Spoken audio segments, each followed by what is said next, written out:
রহমানির রহিম। আমরা শেখ এনাম এই বিনোদনের জন্য খেলার জন্য তারে এই আমরা সর্বপ্রথম ধন্যবাদ জানাই। কেন জানাই? খেলায় মাদক থেকে যুবকটারে দূর করে, ঠিক এরপরে গাছ মানুষে অক্সিজেন দেয়, ছায়া দেয়।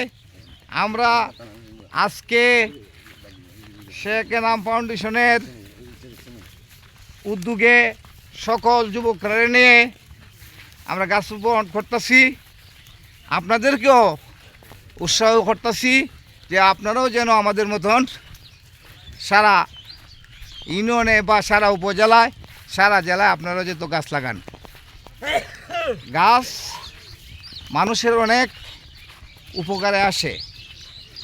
তার হাত থেকে বাঁচায় অক্সিজেন দেয় গাছ।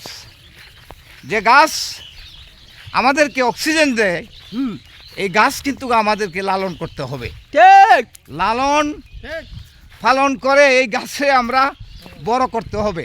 কথা সত্য। হ্যাঁ, বড় করতে হবে এবং সকলে মিল্লা গাছের পরিচর্যা করতে হবে। ঠিক আমি মনে করি এই উদ্যোগটা অত্যাধিক যুগ উপযোগী। সে ফাউন্ডেশনের উদ্যোগে যে উদ্যোগটা নেওয়া হয়েছে, এটা অত্যাধিক যুগ উপযোগী একটা উদ্যোগ, যাতে সামনের দিকে আরো ভালো পর্যায়ে যেতে পারে। হ্যাঁ, যাতে আমরা এই উদ্যোগটারে আরো এগিয়ে নিয়ে আসতে পারি। আমাদেরকে আমাদের জন্য দেশবাসীর কাছে দোয়া চাই। দেশবাসী যেহেতু আমাদের মঙ্গলে আমাদের জন্য দোয়া করে এবং আমাদের ছেলে মেয়েদের জন্য দোয়া করে, এই আশাটুকু প্রত্যাশাটুকু রাখি। আমরা অল্প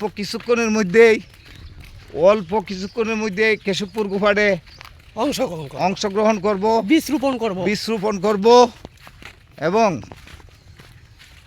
আরও উৎসাহের সহিত আমাদেরকে সাহায্য করবেন সবাই, যে আমাদেরকে পারেন সাহায্য করবেন। যে আজকে একটা মহৎ উদ্যোগ, এই উদ্যোগটার প্রশংসা নজরে আমি ব্যক্তিগতভাবে দেখি এবং ভবিষ্যতে যতটুকু সহযোগিতা লাগে শেখ এনাম ফাউন্ডেশনের পক্ষ থেকে আমি ইনশাল্লাহ সহযোগিতা করবো। আপনারা জেনে খুশি হবেন, শেখ ফাউন্ডেশনের উদ্যোগে প্লেয়ারদের ট্রেনিং দেওয়া হবে, ফুটবল খেলার ট্রেনিং দেওয়া হবে। এই প্রশংসাটা, এই উদ্যোগটারে আমি স্বাগত জানাই যে এখান থেকে প্লেয়ার দনের কথাটা খালি উল্লেখ করে যদি এটা ব্যান